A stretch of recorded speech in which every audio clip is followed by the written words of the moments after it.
what are you thinking about? What is the aphid thinking about that you can then bring into the system and give Yeah, them? yeah, channel the aphid. Yeah. No, coming in and first off identifying, like, it may not be an aphid, it could be anything, Right.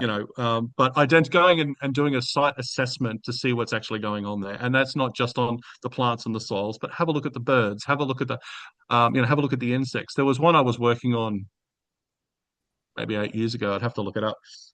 Like, it was a really mature forest, but when I was started to walk through, there was not one insect, Wow. not one. Wow. And so there was not one insect. And then, because what got me first, there was no bird. I couldn't hear bird noise. And I'm like, Yeah. what's going on? And then I started looking around, couldn't find any ants, couldn't find any flying ants, couldn't find anything. And we're like, okay. But when we did the soil analysis, we found that there was actually some elements missing in the soil, which in turn was affecting the trees, which in turn affect flowering, which in turn. Yeah.